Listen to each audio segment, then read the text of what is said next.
3 points. 3 points.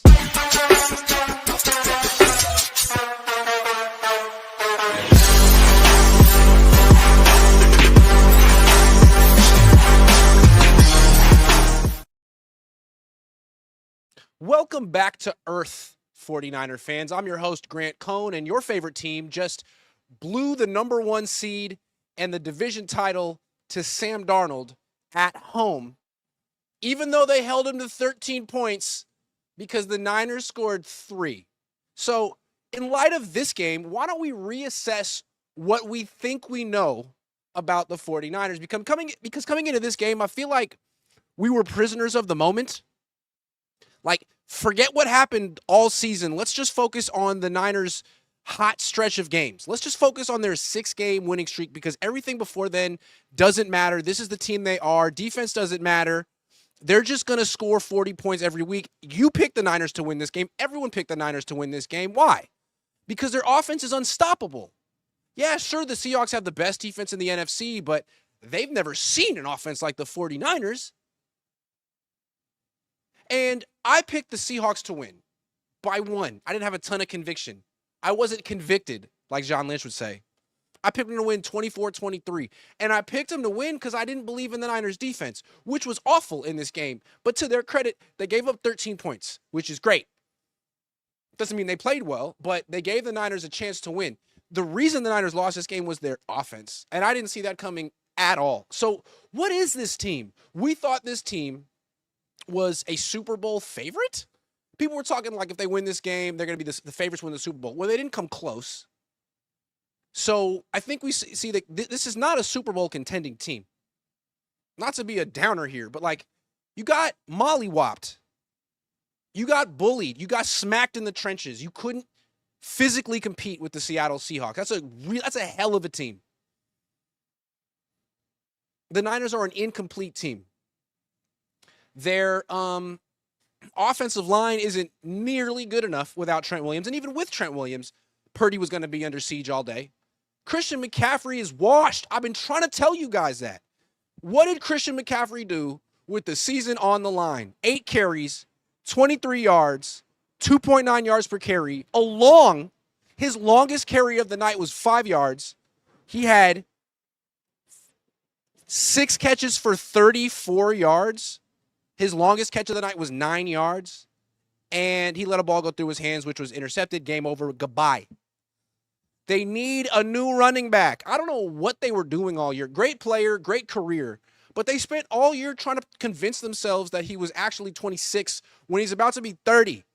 It's a long season. He had an admirable one. I can't believe he made it this far, but he's on E, and we saw it in this game. Maybe if you had paced Christian McCaffrey through the rest of the year instead of padding his stats, he would have had something left in this game. Or maybe not. Maybe he's just washed, and the rest of the year was just a mirage. What about the wide receivers? I mean, Jawan Jennings got to go. No one's scared of Jawan Jennings. 4 catches, 35 yards. Goodbye. If they give this guy a contract, I don't know what to say. Terrible. Ricky Pearsall didn't play. I mean, dude.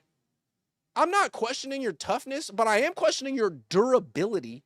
And how can they come into, like, I'm already looking at next year, but assuming the Niners don't win the Super Bowl, how do they go into next season when Ricky Pearsall is a starting wide receiver? How do you trust him? He's good when he's healthy, which is once every other month. Do you trade him? Do you bring in a vet next year? I mean, they need 2 starting wide receivers. George Kittle, great player when he's healthy. Was he healthy tonight? Didn't seem like it. Jake Tonjes, nice player when the Niners use him, which is never when George Kittle's around. Would the Niners have been better off in this game if Kittle hadn't played and Tonjes had gotten to actually be a factor? I don't know. And then there's the quarterback.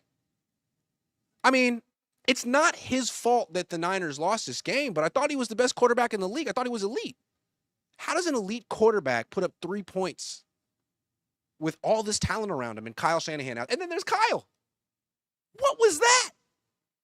That was the worst game I've ever seen him call. When he went to a double reverse flea flicker in the second quarter, you knew he was out of ideas. He knew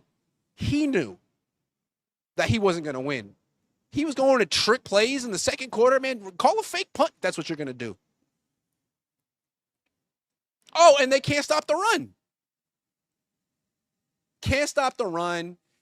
They play soft zone coverage on 3rd and 3. Special teams is good, though. They're very good at coercing the other team to miss field goals. It's the best thing the Niners do.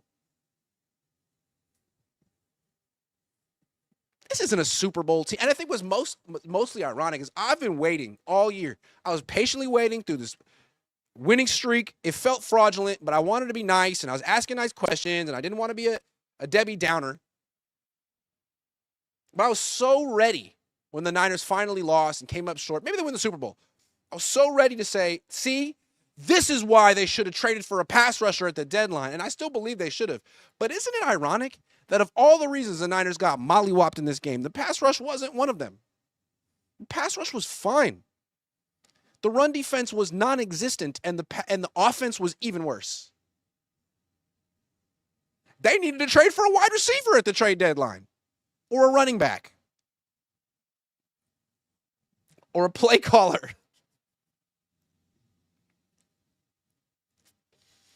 I mean, the Niners can tell themselves, like, look, if Christian hadn't dropped that ball, if that pass hadn't gotten intercepted, maybe we score there. Maybe it's a 3-point game with 10 minutes left.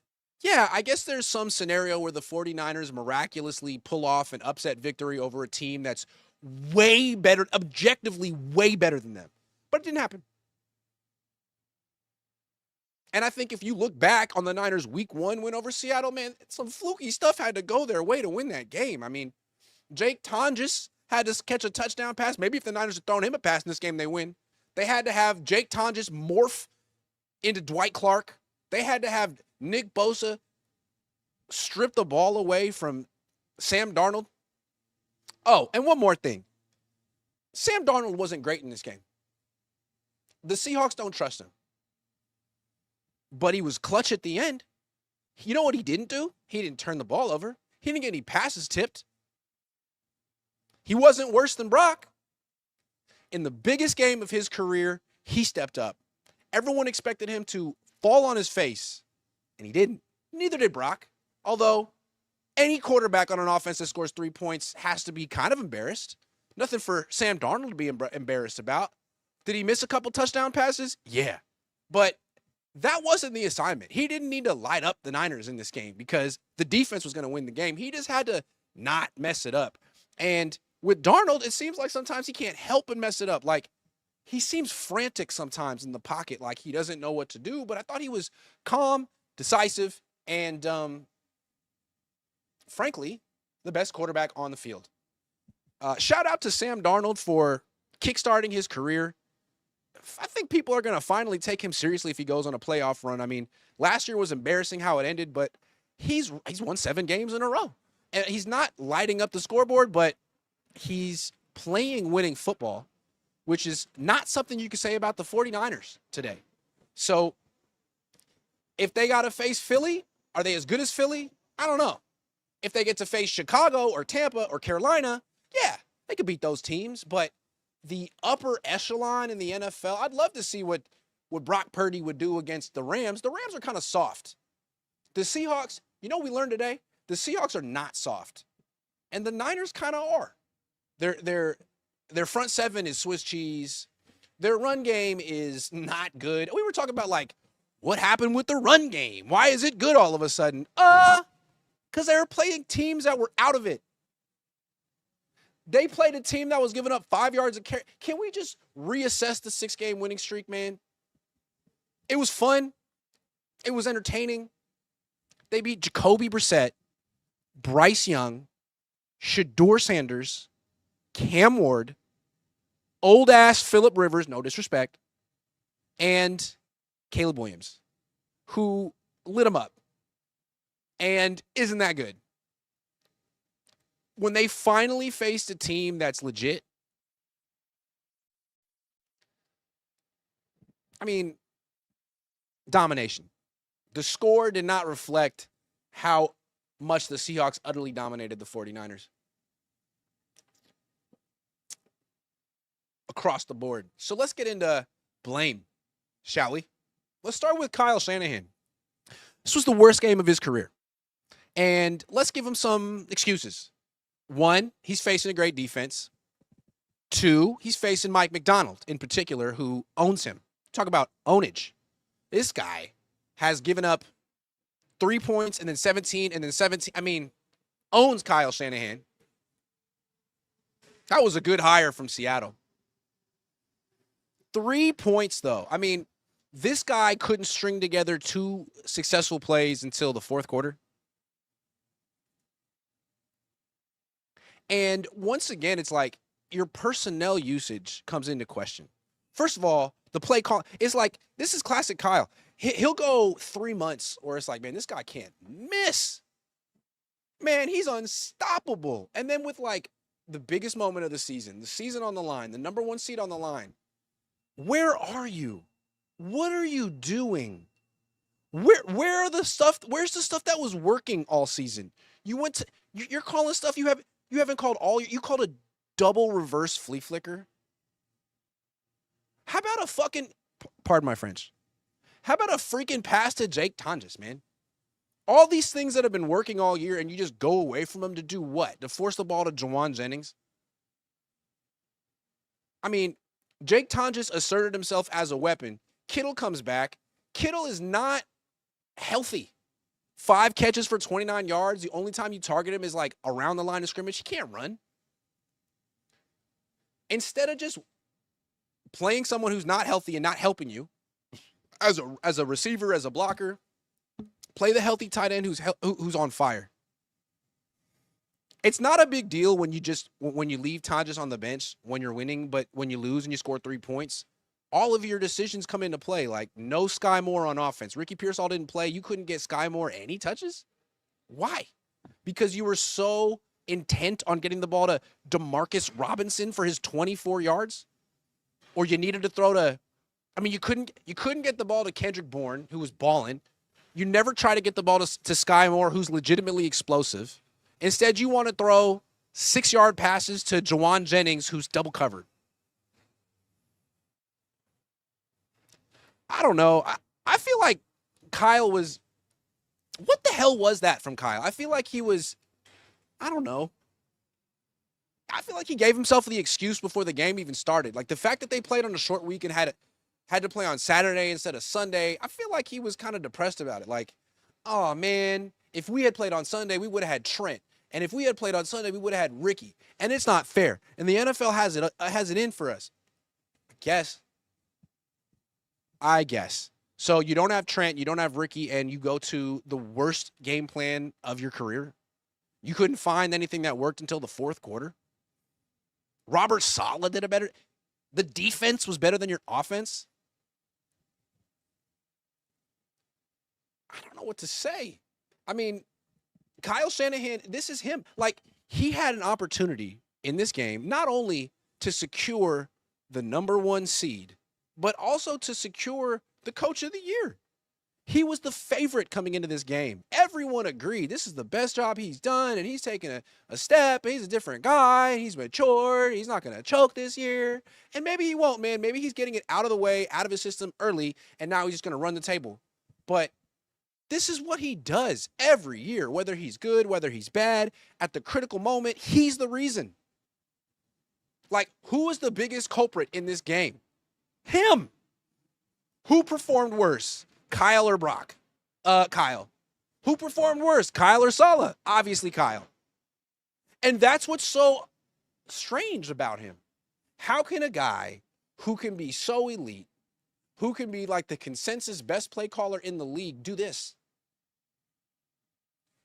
Even if Christian had caught that pass, even if they had somehow scored a touchdown on that drive, which is not a given, that's no given they win that game. They're still losing.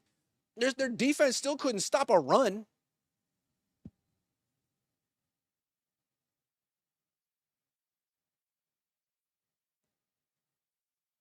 I feel like a big part of the 49ers aura, their magic, is that they have unwavering belief in Kyle.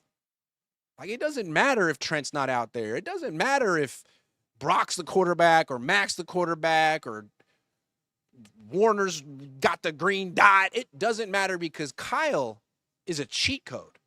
And he's going to figure it out, and he's going to scheme people open, and he's just on another level. And they believe that. And I think it fuels them. I think it fueled them last week against the Bears. But when he does this, which he does at least once a season, usually in the last game of the season, at least he saved it to the last game of the regular season this year, which is good. I feel like the Niners take a long time to recover. The last time he coached this poorly was the Super Bowl.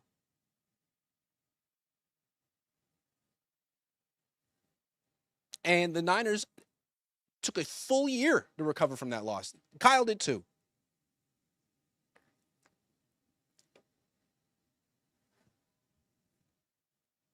What was the best play he called in that game? He called a pass on 4th and 2. Was it 4th and 2 or 3rd and 2? That stupid pass to DeMarcus Robinson. He called a pass to Kyle Juszczyk on 4th and 1. What? Like, was he not calling plays in this game? Like, was it evil Kyle Shanahan back there? Remember like 30 years ago when they had that South Park with evil Cartman and he had a goatee and he would just say hella? Was that Kyle? Was it goatee Kyle? Who would just say, man, that's hella cool? I don't know. I'm not saying fire Kyle Shanahan, but like this is the Kyle Shanahan experience. He gets your hopes up. He makes you think he's the best. He does just enough to break your heart.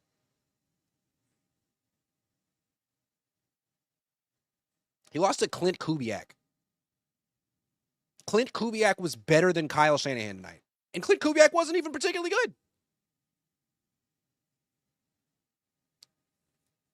But you know what Clint Kubiak did that Kyle Shanahan didn't do? Clint Kubiak made damn sure that Sam Darnold wasn't going to lose this game. He called a safety first game. He called a lot of runs. He worked around Sam Darnold, who was solid. Kyle, in the red zone, calling passes. I mean, yeah. I guess if you have the best quarterback in the league, why not, right? But it seemed to me that it was a grim, gritty game, and the team that turned it over was going to lose, and the Niners turned it over because they didn't take as much care as the Seahawks did. The Seahawks were very conservative, safety first. The Niners had one good drive and aired it out. Interception. I don't know, man. It's disconcerting from Kyle Shanahan. Let's take some super chats. Just a few. Travis, Jeffrey, new member, thank you. Mira, HB, new member, thank you. Osama bin Shanahan says, like and subscribe so Grant wins the YouTube war with that clown Lombardi. I support that. Johnny Cristo. Shout out Johnny Cristo. Kyle, Shanna Scam, speak on it. Old Sage. Been good to hear from you, man. Back from the Santa Rosa Press Democrat days. Aztec says, Grant, those uniforms suck, big cheeks.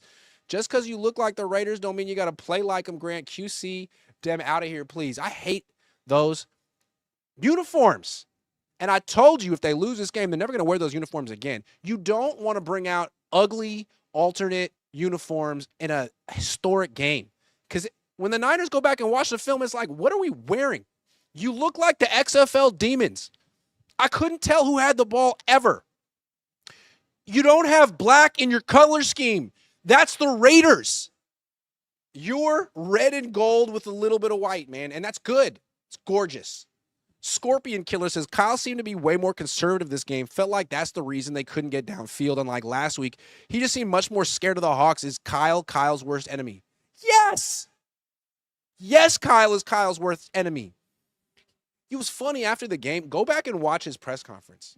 Someone's like, well, what'd you think? So the first question was, what'd you think of the Seahawks defense? And Kyle always does this after losses, embarrassing losses. He says, well, it's exactly what we expected. What do you mean it's exactly what you expected? So this was just a self-fulfilling prophecy? I heard on the other day, Clay Kubiak said it was going to be a grind. That was the first tip-off that this team was not confident. Then Kyle says, we expected this? Then he clarified and said, well, we didn't expect to score 3 points. But you expected to get your ass whooped, and you did. That's what happens when you expect things. Nate says, what was the play calling by Kyle? Looked like he was playing scared. I don't know, man. He was too cute. Kyle will always be the problem. Sad Fernando. Fernando. Aztec says, catch Lynch surprised at that 17-yard gain for a first. Yeah, John, we weren't surprised. You failed to trade for defensive help. Look in the mirror. Yeah, but like it was a run play, man. They were supposed to be revamping their run defense this year.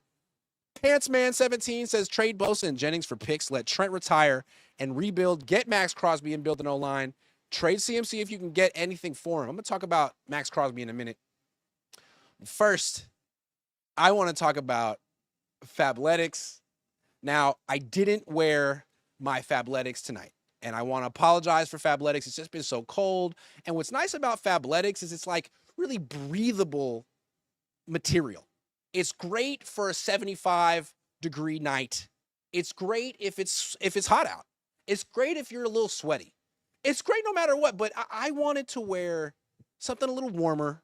Also, I wanted to go all black because I figured tonight was going to be someone's funeral. And the nice thing about Fabletics is it's bright, it's colorful, it makes you feel good. Tonight was just death. So I didn't think it was the appropriate setting for my Fabletics, but you know what is? Anywhere, anytime, the gym, at home, the street. That's what I learned about Fabletics. And the thing about them is they already have amazing deals, but right now they're running their biggest sale of the year on top of that. And I've got an exclusive offer just for you, 80% off everything. When you sign up as a VIP, head to fabletics.com/Cohn and sign up as a VIP to get 80% off everything. This is only available through my link, so go to fabletics.com/COHN to sign up as a VIP and get 80% off. That's fabletics.com/Cohn. I want to see you guys dressed up and dapper. Now let's talk Robert Salah. Was he wearing his Fabletics tonight? I think not. So on the one hand, I mean, if Robert Salah was here, he'd probably be like, hey, we gave up 13 points. Give us some credit. 13 points. Given all the players we've lost, that's, understandable. I mean, commendable. And it is. Let's go slow. First of all, Diamador Lenore wanted to cover JSN man-to-man. Sorry. But no. What? You can't do that. You tried it early in the game. Defensive holding penalty in the end zone. Should have resulted in a touchdown a few plays later, but Darnold happened. So that wasn't great. But then Salah, okay? I understand that his whole thing is not giving up explosive plays, but he did. He gave up any number of explosive plays. And what's crazy to me is he was so worried about Darnold. He was so worried about JSN that he played two high safeties at least half the time, at least every other snap, most of the first half. Like, what? I'm so sorry, but like, those are two really good running backs.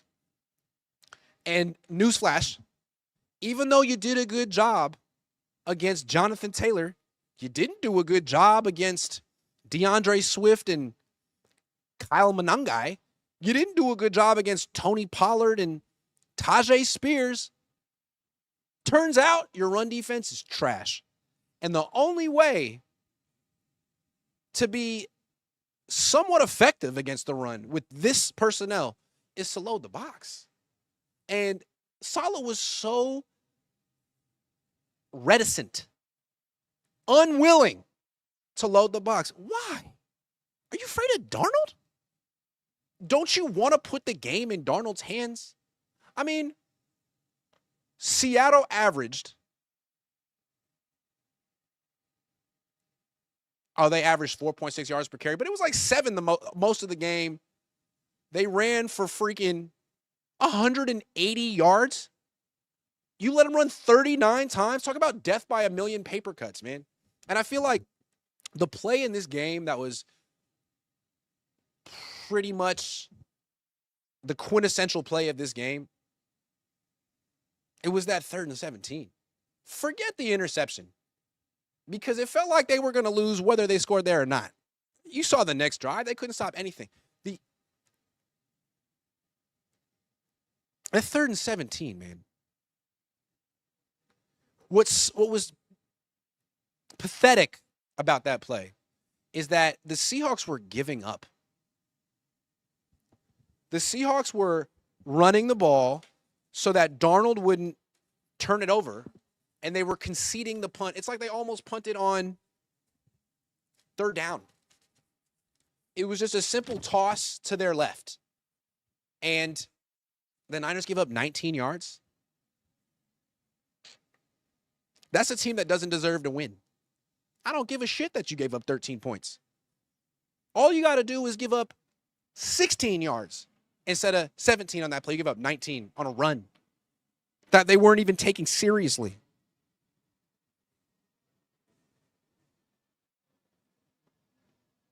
Nah, but the Niners would have lost anyway, man.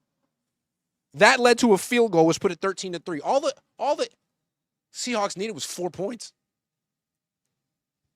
So, look, I respect Robert Salah. But at the same time, I got to point out that he didn't coach well in this game. You never stop the run. You let Sam Darnold be an observer, a passenger, a supporting actor. You got to put the game in his hands. It's Darnold. You know what the Seahawks don't want? The game in his hands. And you let him run it?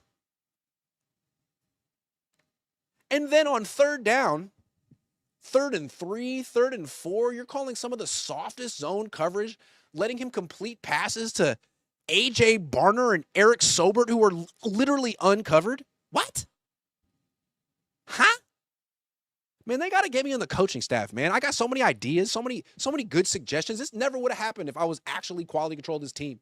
Ever.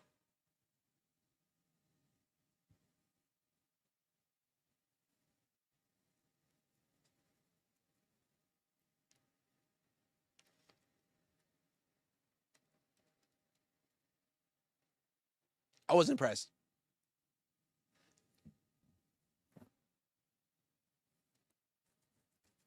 $13 points, though. Got to give him that. How about Brock Purdy? So let's do like the good and not so good from Brock Purdy's performance. The good. The good from Brock Purdy. He completed 19 of 27 passes. He scrambled well. He averaged 10.5 yards a carry. He had the longest run of the night. Really, the best plays until that one drive were Brock Purdy going off script, making something out of nothing. Guys weren't exactly open. Kyle wasn't exactly in his bag. He was facing an elite defense. So those are the excuses in the context. Now the not so good from Brock Purdy. I thought he was pretty bad from the pocket. He made some plays in the fourth quarter. He made some throws from the pocket. But remember what Ben Johnson said about Brock Purdy last week? Purdy lit him up. And after the game, Ben Johnson, who was petty, was asked about Purdy, and he said, oh, man, he's extremely dangerous, particularly when he can see down the field. What I saw tonight was a guy who was engulfed in the pocket, could not see down the field, and was looking for scramble lanes as soon as he hit his back foot. And you know what? He's a hell of a scrambler, and he really tests defense's discipline because you see a lot of guys like wildly rushing after him. And early in the game, the Seahawks were rushing past him. Defensive linemen, defensive ends. And anytime you do that to Brock Purdy, it's an automatic first down. He's getting out of the pocket. He's running up and out. He's like Mahomes at that point, man. Neither Mahomes or Purdy are really fast, but you can never tackle them. I don't know what it really, they both run 4.8s. I could run a 4.8 right now, but if I was running out there, I'd be destroyed.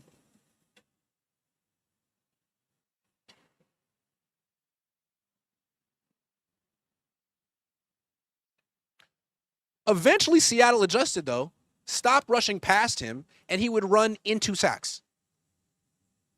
And I think this is going to be an issue for Brock the rest of his career. Is he a very good quarterback? Yes. Is he short for the position? Yes. That's why. So is Jalen Hurts, man. So are a lot of these guys. So is Baker Mayfield. So is Bryce. He's not the only guy who's 6'1", 6 feet. He's my height, 6'1.5 inches. You can't see down the field. That's why he rolls left. It's why he rolls right. It's why he wants to get out of the pocket, because once he does, he can see.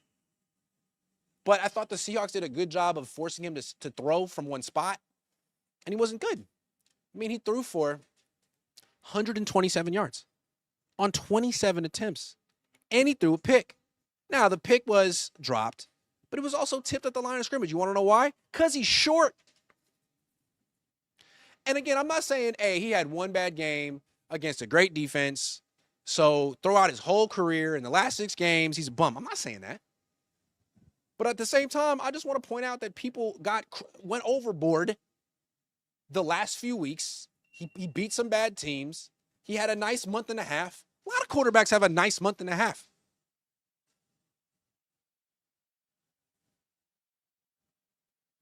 He didn't have a great season. People were talking about him being the best quarterback in football. It was stupid. He's very good. He's not the best quarterback in football. The best quarterback in football doesn't score 3 points in this situation. You think if the Niners had Josh Allen, they scored 3 points in this game? I don't. And I'm going to say something that really piss you off. Yeah, you. No, you in the back there. Not you. You in the back. If the Niners had started Mac Jones in this game, I guarantee they score at least 4 points. Yeah, I said it. That's right. Quarterback controversy. No, but seriously, man, like,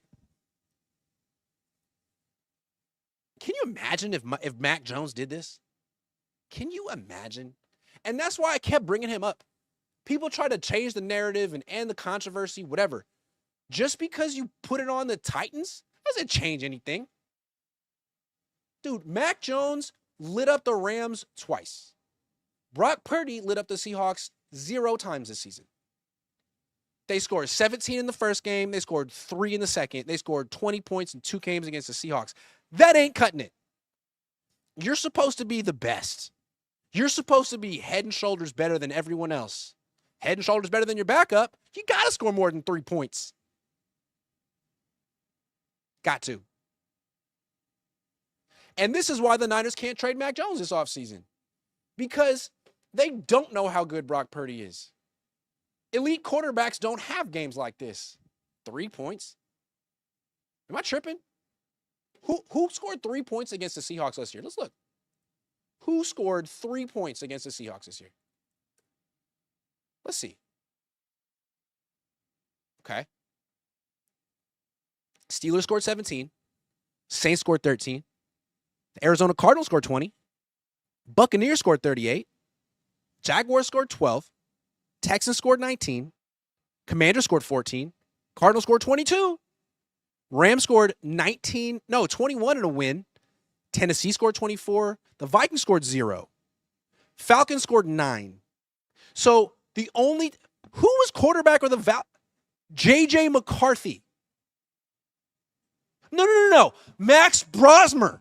Maxx Brosmer led his team to more points than Brock did. Now, Maxx Brosmer threw 4 picks. I'm not saying he's better than Brock, but like, damn. Phillip Rivers led his offense to more points than Bryce Young led his offense to more points than Brock Purdy. This is why I pump the brakes with Brock. He's a very good quarterback, but he's also a product of his play caller. Does that make him a system quarterback? Yeah. A system quarterback who can go off script. It's a nice skill set. But when Kyle's off, Brock's not going to overcome that. Maybe Josh Allen could. Maybe Drake May could. Maybe Justin Herbert could. Maybe Joe Burrow could. Maybe the Niners will trade for Joe Burrow this offseason. But Brock Purdy is at the mercy of his coach. So is Mac. Mac would have lost this game. Brock did lose this game. And if your quarterback isn't transcendent, if he's just a fancy system quarterback, if the limit of your offense is the coach, what are you paying for, man? But hey, maybe they'll bounce back and win the Super Bowl. We'll see.